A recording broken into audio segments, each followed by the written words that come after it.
오늘 말라기 3장을 보겠습니다. 말라기 3장 16절에서 18절입니다.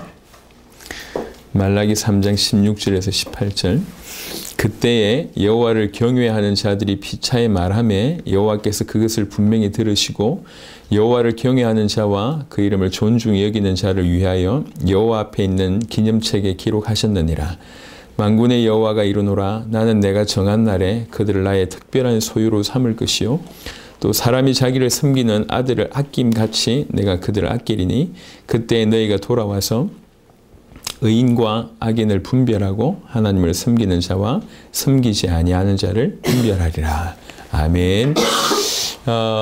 말라기 하면 이제 대부분의 신앙생활을 하시는 분들한테는 어떤 게 주로 많이 이렇게 들어가 있냐면 11조에 관련된 부분입니다. 말라기 3장 조금 전에 읽었던 바로 본문 앞에 보면 뭐 11조에 대해서 이제 들여보면 하늘의 문을 여시고 뭐 축복하겠다. 그래서 대부분 말라기를 그 11조와 관계된 메시지로만 이해하고 있습니다. 하지만 말라기에서는 굉장히 사실은 의미가 있는 책입니다. 일단은 실수가 없으신 하나님께서 말라기를 맨 구약 마지막에 넣으신 이유는 이게 말라기가 어떻게 보면 구약의 결론이다라고 볼 수가 있고 또 신약을 준비하는 책이다라고 볼 수 있고 또 한편으로는 사실은 이스라엘 모습이다라고 하는 것들이 총체적으로 들어있는 것이 말라기입니다. 그래서 기록도 거의 말라기서의 이 기록이 거의 구약의 거의 마지막이다 이렇게 보고 있습니다. 그래서 말라기의 배경을 좀 설명하면 오늘 말라기 전체를 좀 볼 건데요. 이제 지금 현 시대에 우리 교회 안에 발을 이렇게 들이고 있는 수많은 사람들에게 너무 많은 경종을 좀 울릴 수 있는 그런 메시지가 아닌가 싶은 생각이 듭니다. 말라기의 어떤 배경을 좀 보면요. 이제 이 책이 그 대략 이렇게 학자들이 얘기하기를 BC 430년 전으로 기록되었을 것 같다라고 얘기합니다. 그 근거를 몇 가지 들긴 하지만 그럴 때는 다 시간이 없으니까요. 그러면 이제 사실 이제 이스라엘 백성들이 이 아수르의 포로가 되고 이제 바벨론에 잡혀갔잖아요. 그리고 나서 하나님의 은혜로 70년 만에 이렇게 이제 돌아오게 됩니다. 그게 이제 BC 537년이라고요.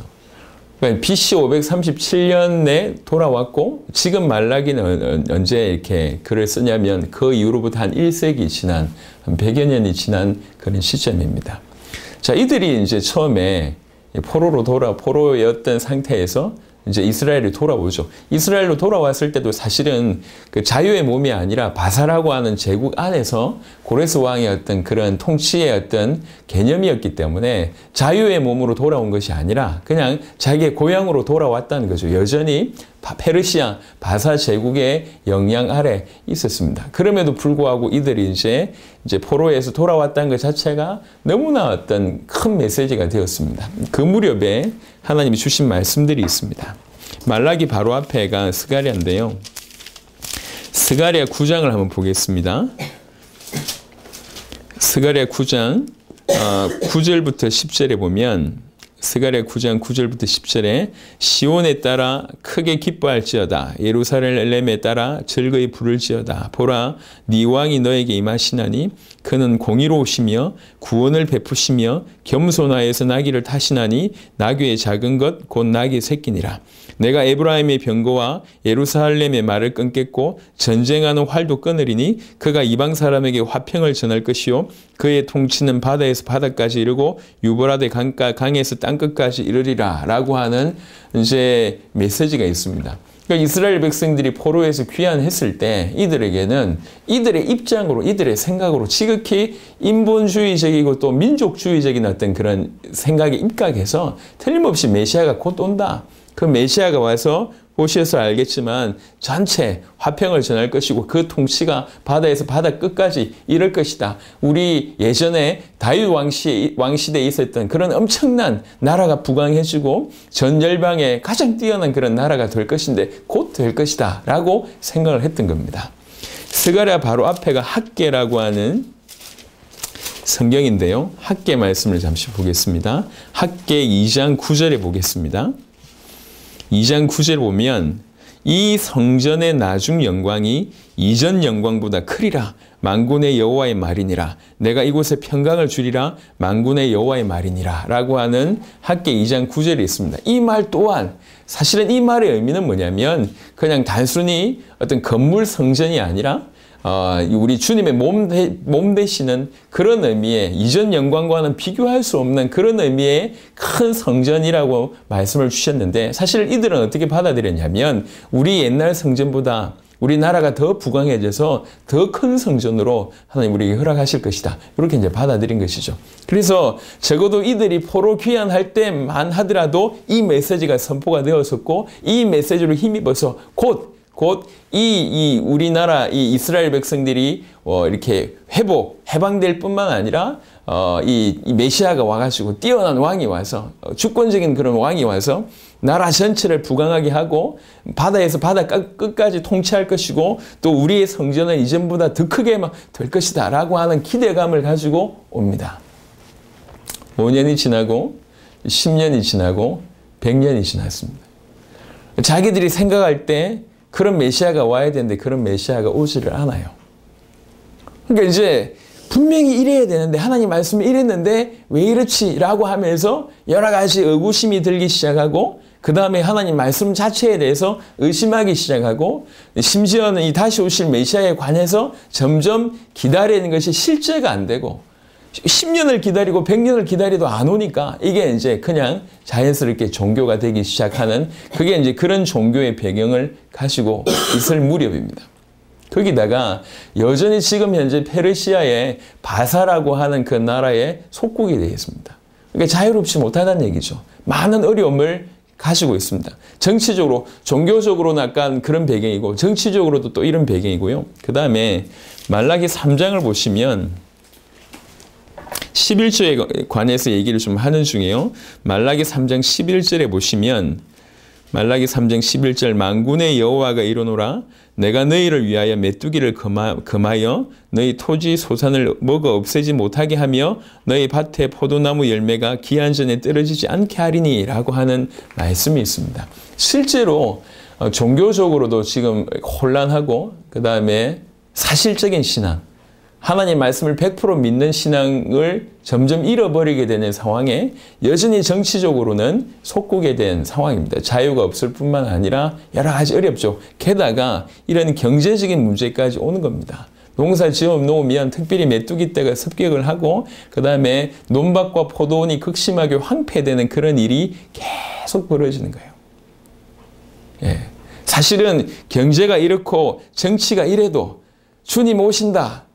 틀림없이 그 메시아가 오셔서 하나님의 왕국을 이루실 것이다 라고 하는 굳건한 믿음이 있다고 하면 사실 이걸 다 넘어설 수 있는데 이런 어려운 상황이지만 더 중요한 것은 이게 믿음을 잃기 시작을 한 겁니다.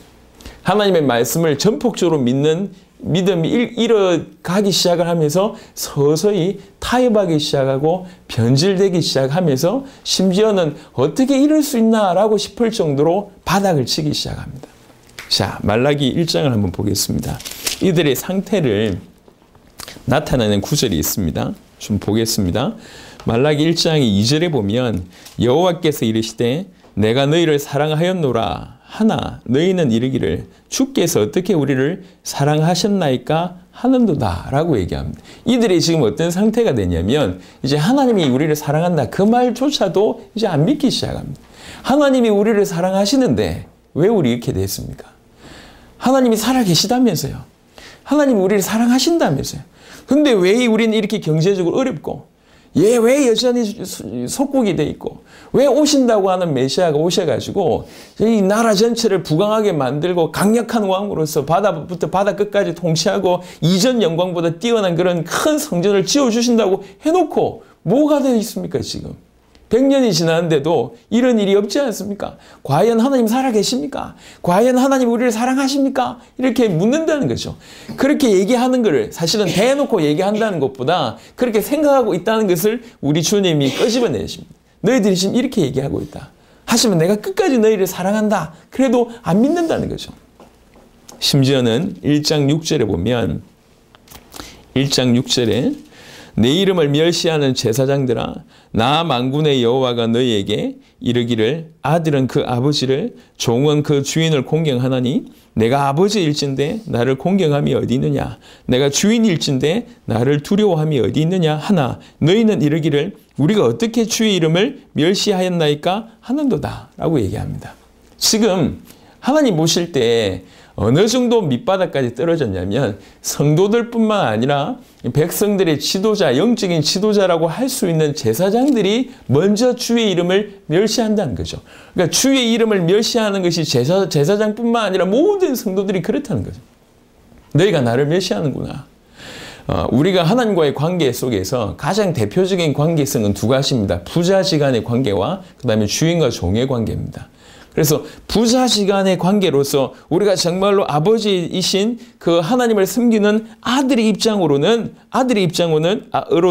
그 하나님을 공경해야 되고, 그 다음에 종의 입장으로는 그 주인이신 그 하나님을 두려워하고 경외해야 되는데, 하나님을 공경함도 없고 아들 입장으로 아버지이신 그분을 공경함도 없고 종의 입장으로 주인이신 그분을 두려워함도 없고 경외함이 없다라고 예수님께서 우리 하나님께서 얘기하십니다. 그러니까 그런 어떤 너희들의 삶이 내 이름을 멸시하는 거다라고 얘기하니까 이들이 뭐라고 얘기하냐면 우리가 언제 주님을 멸시했습니까? 이러는 거예요.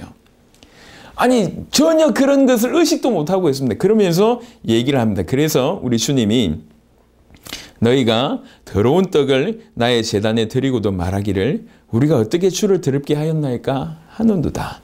이는 너희가 여호와의 식탁은 경멸히 여길 것이라 말하기 때문이라. 만군의 여호와가 이르노라. 너희가 눈먼 희생 제물을 바치는 것이 어찌 악하지 아니하며 저는 것 병든 것을 드리는 것이 어찌 악하지 아니하냐. 이제 그것을 너희 총독에게 드려보라. 그가 너를 기뻐하겠으며 너를 받아주겠느냐. 만군의 여호와가 이르노라. 너희는 나 하나님께 은혜를 구하면서 우리를 불쌍히 여기소서 하여 보라. 너희가 이같이 행하였으니 내가 너희 중 하나인들 받겠느냐. 이 무슨 말이냐면 하나님께 제사를 지내는데 원래 하나님께 제사 지내는 것은 뭐냐면 흠 없는 제물로 제사를 지내야 됩니다.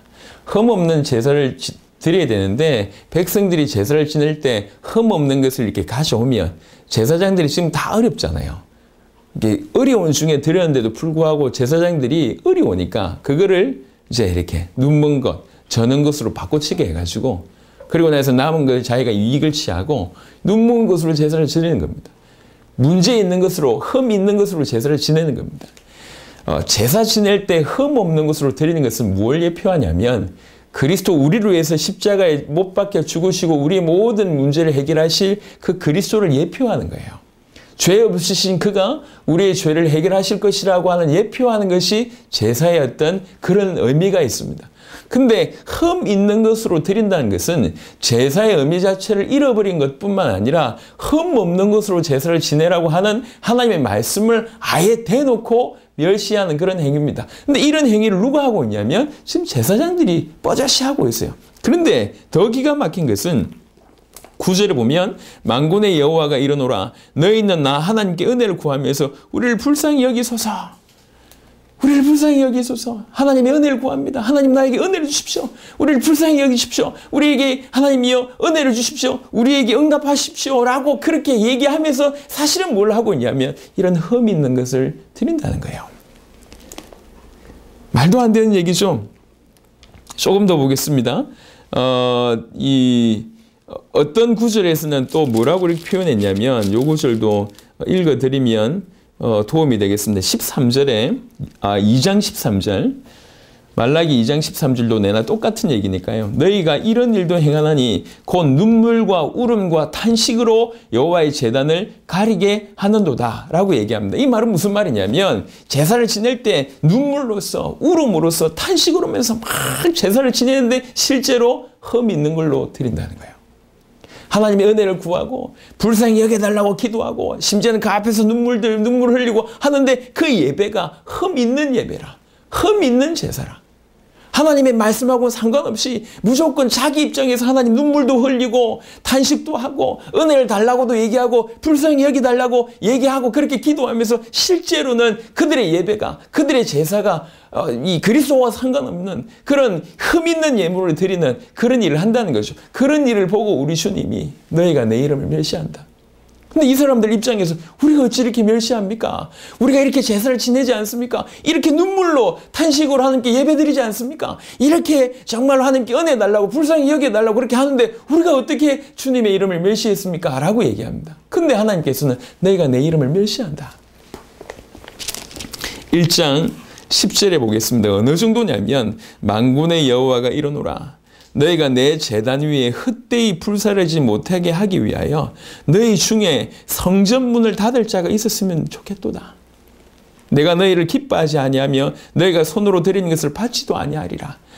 내가 어느 정도 내 지금 마음이 무너지냐면 너희가 내 성전에 와서 제사 지내는 그것을 못하도록 누군가 문을 닫을 자가 있었으면 좋겠다.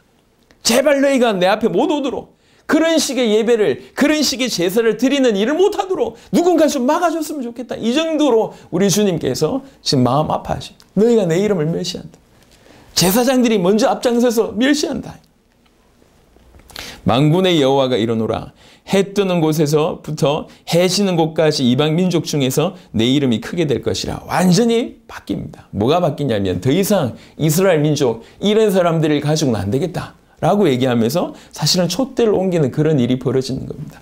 이방인들 중에서 내 이름이 크게 될 것이다. 사실은 유대인들은 이렇게 하고 있으니까 하나님께서 이방인들을 통해서 내 이름을 크게 할 것이다. 유대인들은 이스라엘 민족이라고 하는 너네들은 내 이름을 멸시하기 때문에 이방인 중에서 내 이름을 크게 할 것이다. 각처에서 내 이름을 위하여 분향하며 깨끗한 제물을 드리리니 이는 내 이름이 이방 민족 중에서 크게 될 것임이니라. 그러나 너희는 말하기를 여호와의 식탁은 들어오셨고 그 위에 있는 과일 곧 먹을 것은 경멸히 여길 것이라 하여 내 이름을 더럽히는도다. 이렇게 대놓고 얘기했다기보다 그냥 속으로 뭐 예물 드리는 거 저거 뭐 아무렇지도 않지, 아무거나 드려도 괜찮지. 그래서 식탁은 이미 들어오셨고 그 위에 있는 과실은 경멸히 여길 것이다. 이렇게까지 예물 자체를 이렇게 여길 때까지 무너졌다는 거죠. 심지어는 13절 보세요. 만군의 여호와가 이르노라. 너희가 또 말하기를 이 일이 얼마나 번거로운고. 이 제사 지내는 거 얼마나 번거롭냐 이거. 하면서 코웃음 치고 훔친 물건과 저는 것 병든 것을 가져왔느니라. 이 예배 이거 참 번거롭다.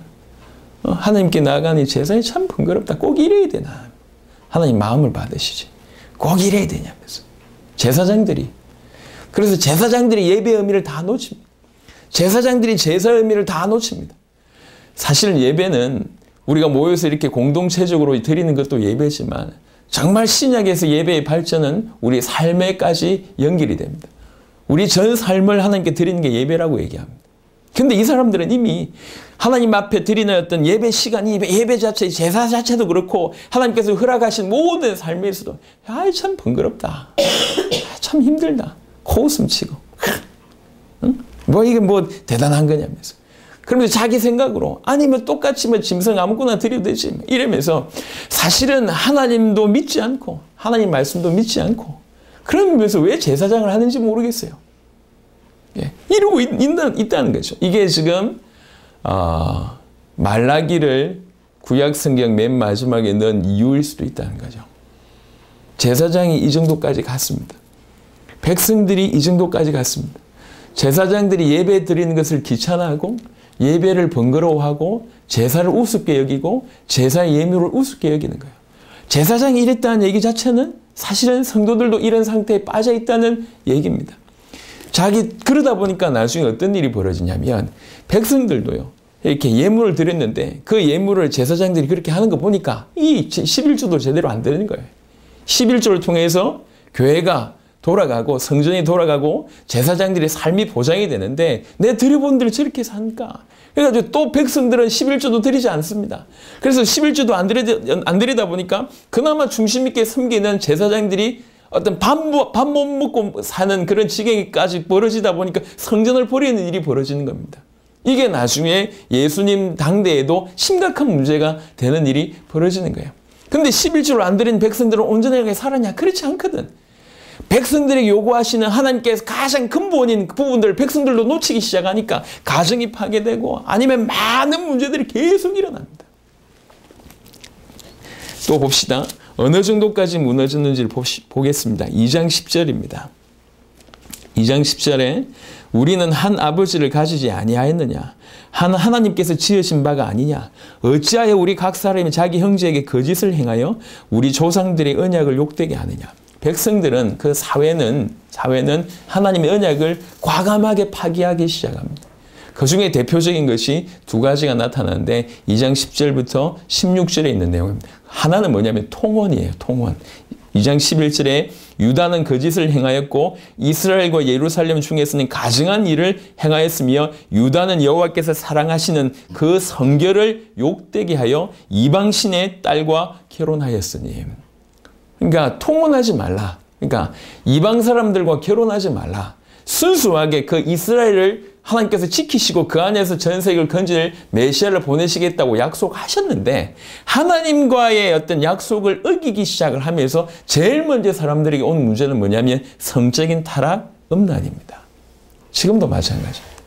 하나님 약속을 어긴 대표적인 케이스가 뭐냐면 자기 성적으로 좋아하는, 그러니까 뭐 유대인들 이스라엘 상관이냐? 이래가지고 뭐 이쁘면 아니면 뭐 자기하고 말 통하면 괜찮다는 거죠. 그래서 이방 딸과 결혼한 일이 벌어집니다. 이것이 첫 번째 문제고 또 하나는 뭐냐면 그러다 보니까 가정이 무너집니다.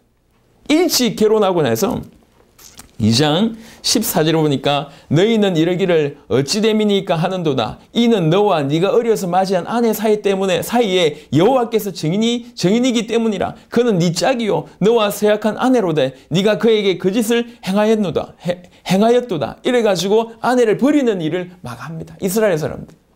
이방 여인은 취하고 어릴 때부터 결혼해가지고 자기의 아내를 그냥 막 버리고 이런 일들이 막 벌어지는 거예요.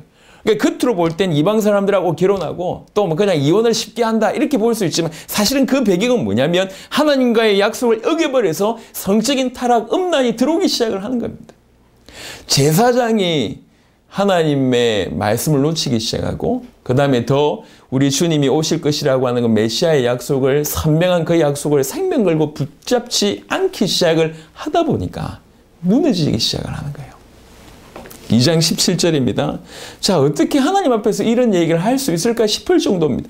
조금 자세하게 보면 정말 이렇게 오한이 날 정도로 어떻게 이럴 수 있지라고 싶을 정도의 구절들이 막 나옵니다. 2장 17절에 너희가 말로 여호와를 괴롭게 하고도 이르기를 우리가 어떻게 여호와를 괴롭혀 드렸나이까 하는도다. 이는 너희가 말하기를 모든 악을 행하는 자는 여호와의 눈에 좋게 보이며 그에게 기쁨이 된다 하며 또 말하기를 정의의 하나님이 어디 계시냐 함이니라. 이 구절은 무슨 말이냐면 하나님이 공의의 하나님에 대한 의문을 가지고 있는 겁니다. 이 말은 무슨 말이냐? 정의의 하나님이 계시냐? 그리고 봐라. 저렇게 이 악을 행하는 사람들이 저렇게 축복받지 않냐?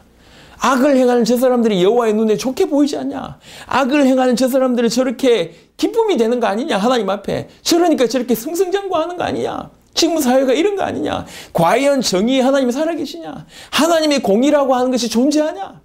교회 안에서도 정말로 신실하게 예수 믿고 주님 뜻대로 살려고 하는 자들은 뭐 특별히 부자 되는 것도 아닌 것 같은데 교회 안에 있으면서도 자기 말로 속이고 적당하게 세상과 타협하는 사람들이 뭐 이것도 사고 저것도 사고 일이 잘 되고 뭐 예수 믿어서 부자 되는 것처럼 보이고 그렇게 되는 거죠. 그러다 보니까 그런 일들이 너무나 많다 보니까 세상과 타협하고 적당하게 자기 어떤 이 속에 있는 그런 속임수 아니면 어떤 기질을 이용해 가지고 이 교회를 이용하고 그다음 하나님을 이용해서 그래서 돈 버는 이런 거 보니까 저 하나님 복 주시네.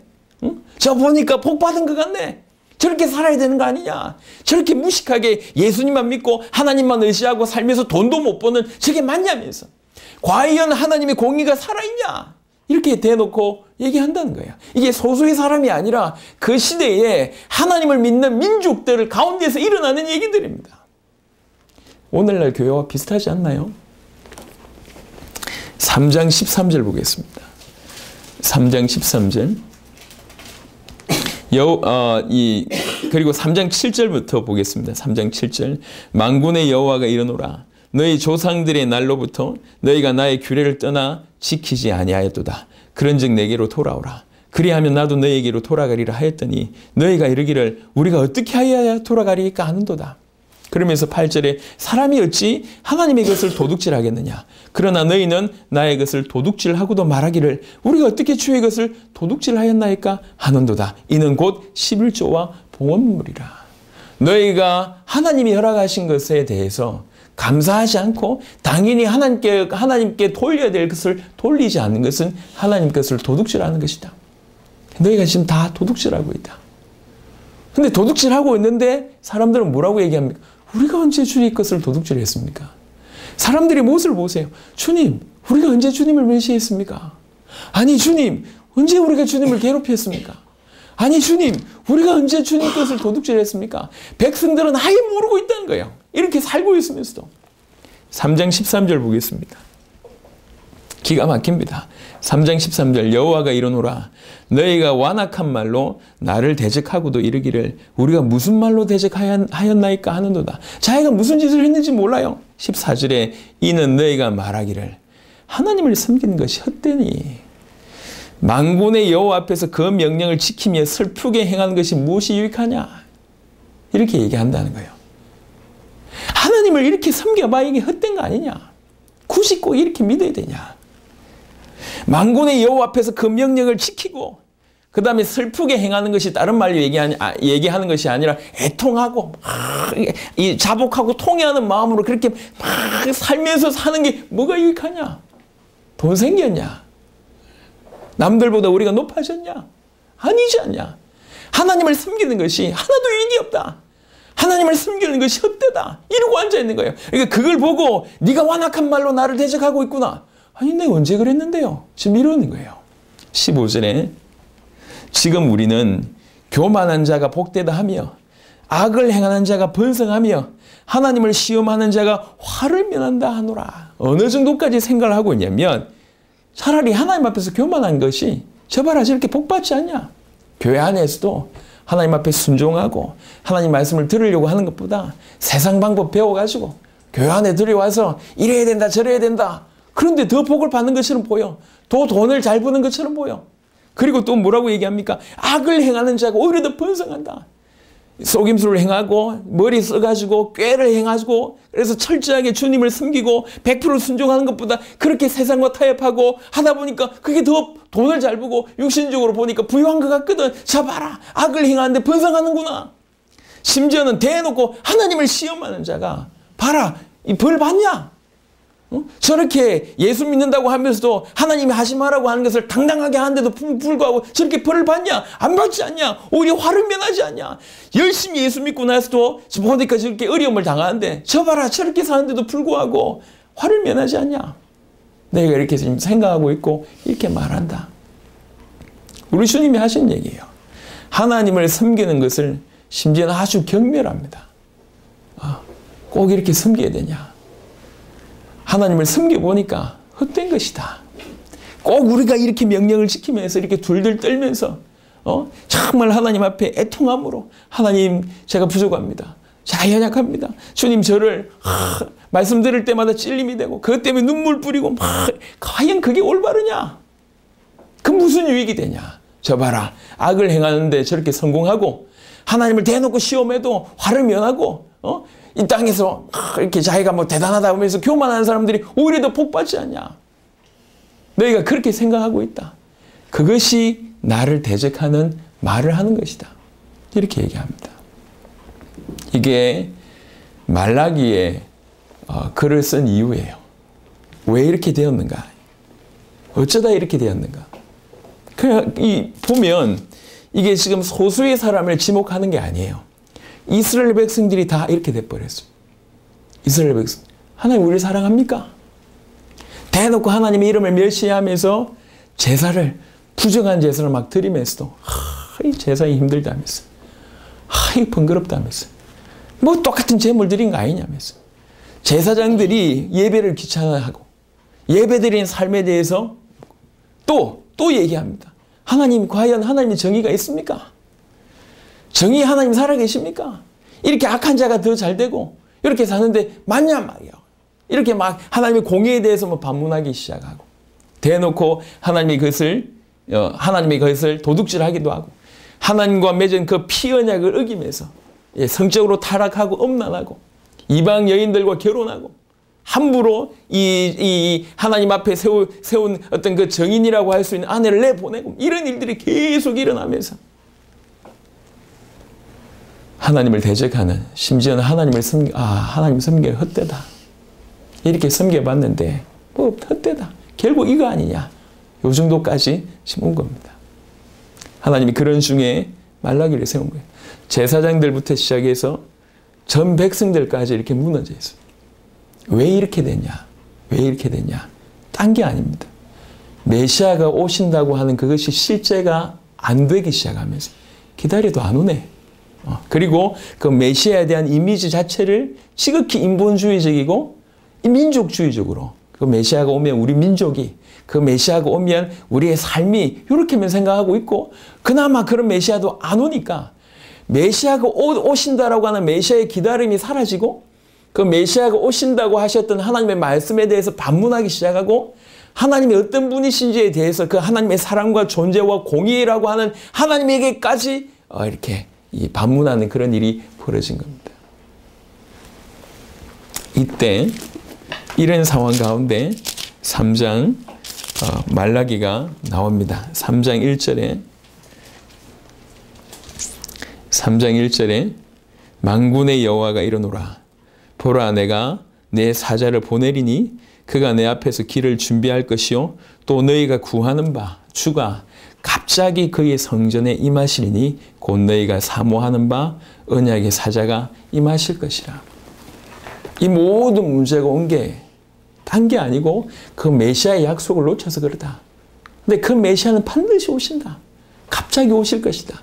그러니 빨리 다시 한번 오시리라고 하는 그 메시아의 약속을 붙잡고 그 약속을 허락하신 하나님께로 돌아와라. 그리고 하나님을 섬겨라 라고 하는 말씀을 말라기를 통해서 주시는 겁니다. 이럴 때 말라기 3장 16절입니다.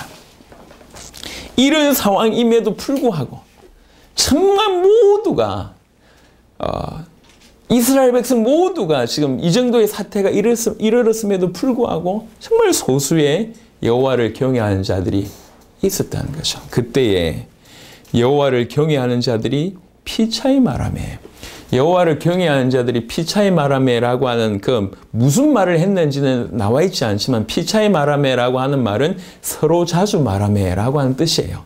서로 교제했다는 얘기죠. 자주. 그것을 여호와께서 그것을 분명히 들으시고 여호와를 경외하는 자와 그 이름을 존중히 여기는 자를 위하여 여호와 앞에 있는 기념책에 기록하셨느니라. 만군의 여호와가 이르노라. 나는 내가 정한 날에 그들을 나의 특별한 소유로 삼을 것이요 또 사람이 자기를 섬기는 아들을 아낌같이 내가 그들을 아끼리니 그때에 너희가 돌아와서 의인과 악인을 분별하고 하나님을 섬기는 자와 섬기지 아니하는 자를 분별하리라. 4장 2절에 내 이름을 경외하는 너희에게는 공의로운 해가 떠올라서 치료하는 광선을 비추리니 너희가 나가서 외양간에서 나온 송아지같이 뛰리라. 또 너희가 악인을 밟을 것이니 그들이 내가 정한 날에 너희 발바닥 밑에 재와 같으리라. 만군의 여호와의 말이니라. 아멘.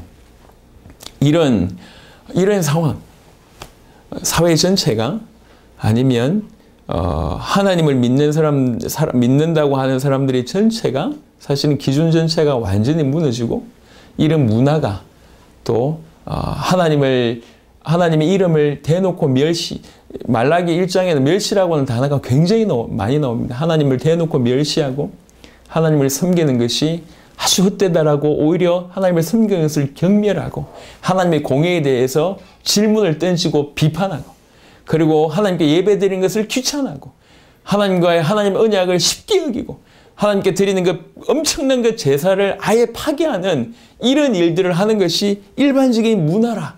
대부분의 사람들이 그런 상황 가운데 있다는 거죠. 근데 이게 오늘날 우리에게도 적용되는 얘기입니다. 우리의 모습을 보세요.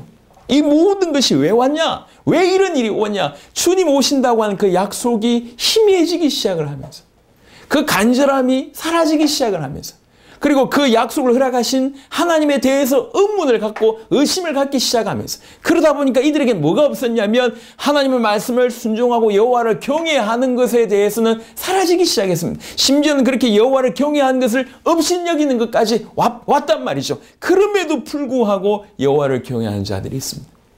그럼에도 불구하고 여호와를 경외하는 자들이 서로 자주 뭔가를 말했다는 거죠. 뭘 얘기했겠습니까?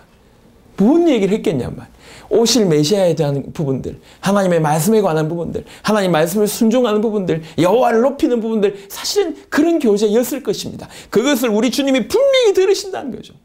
그 열악한 환경, 죄악된 문화, 전부 세상과 타협하는 문화 가운데도 불구하고 하나님을 성실하게, 신실하게 섬기려고 하는 그 중심을 하나님이 분명히 들으시고, 어떤 복을 주시냐면 여호와께서 여호와를 경외하는 자와 그 이름을 존중히 여기는 자를 향해서 기념책에, 영원한 생명책에 당신들의 이름을 쓴다는 얘기입니다. 그래놓고 정한 날에, 주님의 마지막 심판날이라고 표현할 수 있습니다. 정한 날에 어느 정도냐, 사람이 자기를 섬긴 아들을 아낌같이 내가 그들을 아낄 것이다. 그리고 심지어는 그들이 와보면 하나님을 섬기는 자와 섬기지 않은 자를 분별할 수 있을 정도가 될 것이다. 그리고 나서 치료하는 광선을 주실 것인데, 이건 비단 육신의 치료를 뜻하는 게 아닙니다. 모든 부분의 치유입니다. 지금 이들은 속국의 상태예요. 육신적으로 지쳐있지만 사실은 속국의 상태입니다. 치료하는 광선이 떠올라서 외양간에서 나온 송아지가 마음껏 뛰는 것 같이, 자유롭게 막 펼쳐나가같이 그런 일이 벌어질 것이다. 이 치료하는 광선은 그리스도를 뜻합니다. 그리고 심지어는 악인을 밟는 일이 벌어질 것이다. 여호와를 경외하는, 그런 중에도 여호와를 경외하는 자에게 하나님께서 얼마나 기뻐하시고 이들을 축복하시고 반드시 또 축복하실 것이라고 하는 부분들을 언급되어 있습니다. 자, 이런 배경 가운데 하는 것이 11조입니다. 보세요. 말라기 3장 10절에 만군의 여호와가 이르노라, 너희의 온전한 11조를 창고에 들여 나의 집에 양식이 있게 하고 그것으로 나를 시험하여 내가 하늘 문을 열고 너희에게 복을 쌓을 곳이 없도록 붙지 아니하나 보라 라고 얘기합니다. 이것은 단순히 11조 한번 드려봐, 내가 응답하는 건 니네가 경험할 것이다, 이 얘기가 아니에요. 11조를, 이 배경 가운데 11조를 드린다는 것은 여호와를 경외한다고 하는 어떤 모습이라는 겁니다. 네가 정말로 나를 믿으면 네 인생을 드려봐. 11조를 드린다는 얘기는 하나님을 섬기고자 하는 마음으로 회복한다는 얘기거든요. 그런 의미입니다. 정말로 네가 만군의 여호와와 그 하나님 말씀을 신뢰가 되거든. 주변의 사람들이 어찌하든지 그건 중요하지 않다. 네가 시험해봐라. 네가 여호와를 경외하는 것을 한번 그런 삶을 살아봐라. 하나님이 어떻게 채우시는지 경험하게 될 것이다 라고 하는 각도에서의 얘기입니다. 근데 이 각도를 알지 못하고 11조를 해야 되냐 말아야 되냐 이러고 앉아 있습니다. 어떤 분이 목사님이 나오셔서 11조 하지 마라 라고 하는 메시지를 했는데, 그거 보니까 뷰가 몇십만 번 그걸 본 것 같습니다. 어떤 주장인지는 잘 모르겠습니다. 11조를 해야 됩니까? 하지 말아야 됩니까? 수준에 우리 있습니까? 예. 해야 되냐 말아야 되냐 그 정도의 고민으로 있습니까? 뭐 해야 되냐 말아야 되냐 고민한다고 하는 것 자체가 저는 일단은 하나님하고 상관없는 사람이라고 개인적으로 생각합니다. 정말로 하나님을 믿었다고 하면, 정말로 주님이 내 목숨을 건졌다고 하면 10의 1이 아니라 모든 걸 드리고 싶은 것이 정상적이고 당연한 반응입니다. 그렇잖아요. 근데 드려야 됩니까? 계산이 들어간다는 것은, 사랑하는 연인하고도 계산이 들어간다고 하는 것은 사랑하지 않고는 식었다는 증거입니다. 그건 올바르지 않습니다. 생각을 해보세요. 11조 해야 됩니까? 아니, 그 질문을 해야 되냔 말이에요. 지금 이 11조를 해야 되냐 말아야 되냐, 11조를 하지 않았던 이 배경을 여러분 보시잖아요. 무너진 거예요. 어떻게 하나님의 백성이 하나님 앞에서, 하나님 살아계세요? 당신 날 사랑해요? 1장 2절에 하는 질문입니다. 그리고 대놓고 제사장들이 제사를 업신여기고 그리스도의 어떤 엄청난 그 피제사를 의미하는 그것을 업신여기면서 백성들이 가져온 예물들을 바꿔가지고 흠 있는 것으로 예물 드리고 나서 자기가 입마에 포켓하는 이 정도가 돼버렸습니다. 이게 말이나 맞는 얘기입니까? 그러면서 당당하게 내가 언제 주님을 멸시했습니까? 예배 드리면서 한참 번거로운 일이다. 늘 피제사 드려도 꼭 이래야 되나? 제사장들이 제사를 번거로워합니다. 하나님의 백성이 예배를 번거로워합니다. 하나님의 백성이 정말 예배가 얼마나 귀중한 거예요. 우리 인생 전체를 통해서 받으신 것 중에 최고가 예배인데 그 예배를 업신여기고 귀찮게 여기고 대수롭지 않게 여기고 없는 시간대마다 시간 내서라도 하나님 앞에 엎드려서 예배 드리는 그게 정상이어야 될 것인데 그게 살아있는 자인데 예배 귀찮다면서 내 삶을 아십니까 목사님? 내가 얼마나 힘들게 사는데 하루 왼종일 새벽에 나가서 밤늦게 오는데 예배 드릴 시간이 없습니다. 상황은 그럴 거라고 예상합니다. 여러분이 하나님 앞에 질문해 보세요. 제가 목사님한테 저한테 하듯이 하나님께 질문해 보라고. 그게 맞는 얘기인지 한번 질문해 보세요. 여러분들이 예배의 의미를 하냔 말이에요. 보세요. 무너졌습니다 지금. 예배 번거로운 것이라면서. 제 얘기가 아니고 말라기에 있는 모습이에요. 이스라엘이 멸망할 수밖에 없었던 이유입니다. 또 얘기합니다. 하나님 주신 약속을 쉽게 생각하는 거예요. 오늘날 교회 내에도 너무나 많은 음란이 들어와 있습니다. 그럼 큰일 납니다. 약속을 어긴 증거고 약속을 업신여기기 때문에 나와지는 증거입니다. 큰일 납니다. 결혼 자체보다 더 중요한 것은 음란에 사로잡히고 성적인 타락이 계속 있다는 거예요. 왜 그런 일이 벌어지냐? 하나님과의 그 약속을 어기고 하나님 존재 자체를 의심하기 시작하고 하나님 말씀의 어떤 그 중함을 놓치기 시작하면 반드시 나오는 것이 그런 문제입니다. 하나님은 그것을 도둑질하고 대놓고 하나님을 섬기는 것이 헛된 일이다. 힘든 일이다. 내가 하나님 명령시키려고 이렇게 벌벌벌 하면서 이렇게 눈물로 막 하고 애통해하면서 사는 거 그건 뭐가 유익이냐? 누구 말대로 그렇게 한다고 돈이 나오냐 뭐가 나오냐?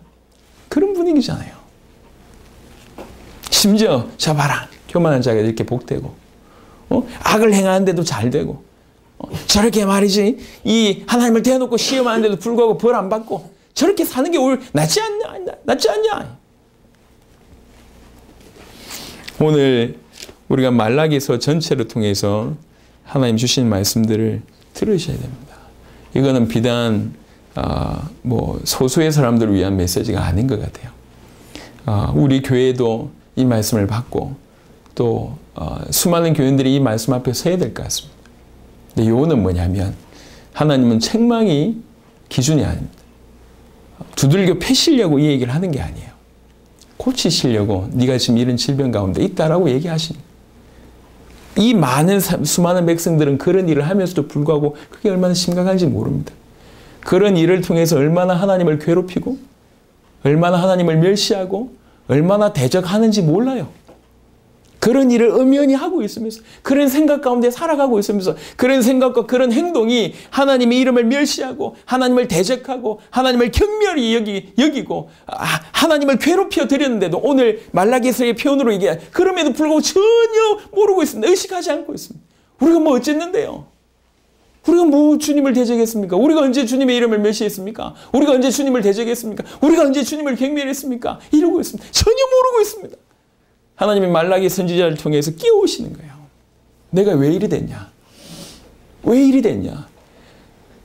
인생 전체를 건질 수 있는 그 메시아의 약속을 니네가 오리라고 하는 그 메시아의 약속을 사실적으로 붙잡지 않기 때문에 이런 일이 벌어진 게 아니냐? 그렇게 메시아가 오리라고 얘기했던 그 하나님의 말씀, 여호와의 말씀을 너희가 진실로 믿지 않았기 때문에 이런 일이 벌어진 거 아니냐? 살아계신 그 하나님을 정말로 경외하지 않았기 때문에 이런 문제가 벌어지는 것이 아니냐? 여호와를 경외해라. 그 메시아의 약속 회복해라. 여호와를 정말로 경외한다고 하면 내가 이런 축복을 주시겠다. 그게 오늘의 본문의 말씀입니다. 그럼에도 불구하고 여호와를 경외하는 자들. 그럼에도 불구하고 여호와를 경외하는 그들에게 기념책에 내가 기록하겠고 자기 아들 아낌같이 내가 아낄 것이고 치료하는 광선을 발해서 자유하게 할 것이고 낫게 할 것이고 심지어는 자기를 그토록 대적하는 그 악인을 밝게 하는 일을 하게 할 것이고 올바른 눈이 열려서 악한 자와 선한 자 하나님을 섬기는 자와 그렇지 않은 자를 분별할 수 있도록 내가 축복할 것이다. 그러니 너희가 정말 이 말씀을 깨닫고 여호와를 경외하는 자 돌아오는 자가 되기를 바란다. 그게 말라기서 전체에 그 시대 당시의 이스라엘 백성들을 향한 또 우리를 향한 하나님의 말씀입니다. 이게 지금 구약의 결론이었습니다. 구약. 하나님 말씀을 받았다고 하는 이스라엘 백성들의 상태입니다. 그래서 이 이후에 400년 동안 하나님께서는 특별한 말씀을 주시지 않으셨습니다. 400년 동안 또 기다리신 거예요. 정말 정말 여호와를 그럼에도 불구하고 경외하는 자들이 있냐는 거죠. 오늘 우리에게 주신 말씀들이 큽니다. 저는 말라기를 준비하면서 야, 이렇게까지 됐구나. 어떻게 이럴 수 있지? 하나님의 백성들이 어떻게 이렇게 생각하고 이렇게 행동하면서도 이렇게 대놓고 내가 언제 했습니까? 라고 얘기할 정도로 무너질 수 있을까? 근데 정말로 두렵고 떨리는 것은 우리 주님이 다시 오신다라고 하는 또 예수가 그리스도라고 하는 메시아의 약속을 놓치면 우리도 그럴 수 있구나. 우리도 그럴 수 있고 그 약속을 허락하신 그 여호와를 사실적으로 만나지 않고 그 여호와를 정말로 사실적으로 경외하는 삶을 살지 않는다고 할 때 우리도 이 범주에 있을 수 있구나. 그래서 정말 우리 모든 복음 가득한 교회 성도들은 주위가 어떻고 이 사람이 어떻고 저 사람이 어떻고 이 교회가 어떻고 저 교회가 지금 중요하지 않다. 그럼에도 불구하고라고 하는 표현을 제가 일부러 썼습니다. 이런 상황임에도 불구하고 다수가 이렇게 생각하고 다수가 이렇게 주장하고 다수가 이렇게 대적하고 다수가 이렇게 주의 이름을 멸시하고 경멸하고 다수가 주의 것을 도둑질하고 다 그럼에도 불구하고 세상에 그것이 문화든지 아니면 주변 사람들이 그렇게 해라고 강요하든지 상관없이 그럼에도 불구하고 여호와를 경외하자. 그럼에도 불구하고 이 마지막 때에 여호와를 경외하는 정말 예수가 그리스도라고 하는 약속을 굳게 줬고 우리 주님이 다시 오실 것이라고 하는 그 주님의 재림을 굳게 잡고 주님이 원하시는 그 방향으로 사는 그런 자가 되자. 그게 우리 주님께서 우리에게 주시는 마지막 말씀입니다. 주님의 재림을 사실적으로 믿어지지 않으면 결국 이렇게 타협하고 변질될 수밖에 없고 길을 잃을 수밖에 없고 색깔을 놓칠 수밖에 없습니다. 분명히 하나님의 백성이라고 한 이스라엘 민족의 범주 안에 속해 있지만 그 안에서 철저하게 하나님을 멸시하고 대적하고 괴롭히고 경멸하는 존재로 살아가고 있다는 것. 그러면서도 그렇게 하고 있는지도 모르고 있습니다. 얼마나 안타깝고 무서운 일입니까? 그러니까 우리는 이 말씀을 받는 우리 모든 복음 가득한 교회의 성도들은 진심으로 원합니다. 한 명도 예외 없이 그럼에도 불구하고 여호와를 경외하는 자들이 되었으면 좋겠습니다. 여러분 이 말씀을 보세요. 이 말씀을 여러분 스스로 확인해 보세요. 찔림이 된다면 확인해 보세요. 그리고 하나님이 주의 종을 통해서 여러분에게 주시는 말씀이라고 믿으세요. 그리고 받으세요. 그리고 오늘 이 순간부터 여호와를 경외하는 자의 자리에 엎드리시길 바랍니다. 하나님 말씀을 굳게 붙잡고 예수가 그리스도라고 하는 약속, 주님의 다시 오심이 우리의 유일한 기준이라고 하는 것을 정말로 새기시고 그런 믿음으로 하루하루를 살게 되기를 바랍니다. 그래야지 우리 세대의 세계복음화가 여러분을 통해서 일어나게 될 것이고 성경에 약속하신 축복이 그대로 여러분에게 전달되게 될 것입니다. 내일부터 아프리카의 중요한 일들이 아프리카 또 유럽, 중남미, 아시아 40개 나라 가까이 모여서 정말 이 복음이 그 아프리카 대륙에 전달되기를 또 유럽을 살리게 되기를 진행합니다. 이 위대한 일을 지금 우리에게 맡기셨습니다. 이 위대한 일을 끝까지 수종드는 자로 우리를 하나님께서 지금 부르고 세우시고 계시는 것 같습니다. 그럼에도 불구하고 여호와를 경외하는 자들 꼭 바로 여러분들이 바로 그런 자가 되시기를 그리스도 예수 이름으로 축원합니다. 하나님 감사를 드립니다.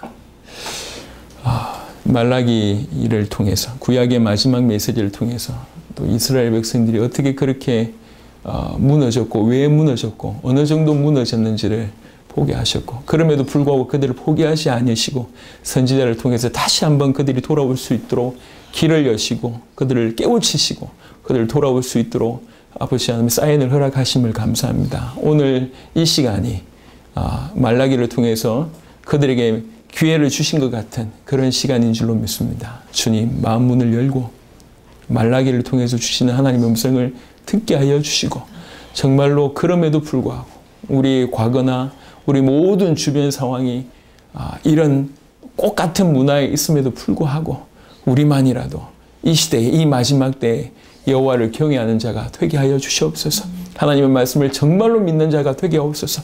예수가 그리스도라고 하는 메시지를 정말로 믿는 주님의 다시 오심을 정말로 믿고 그것을 간절히 열렬히 사모하는 그런 인생들이 다 될 수 있도록 역사해 주옵소서. 그동안 이 교회를 통해서 우리 세대 세계복음화의 문을 크게 여셨습니다. 앞으로 또한 그렇게 하실 줄로 믿습니다. 그렇게 하기 위해서 우리 각자를 이렇게 세워내시는 줄 믿습니다. 우리를 너무나 사랑하시는 또 우리를 세우시려고 하는 하나님의 음성을 정말로 받아들이며 돌아오는, 주께로 돌아오는 귀중한 주의 백성들이 다 되도록 축복하여 주옵소서. 감사를 드리옵고 우리 주 예수 그리스도의 이름으로 기도드렸습니다. 아멘.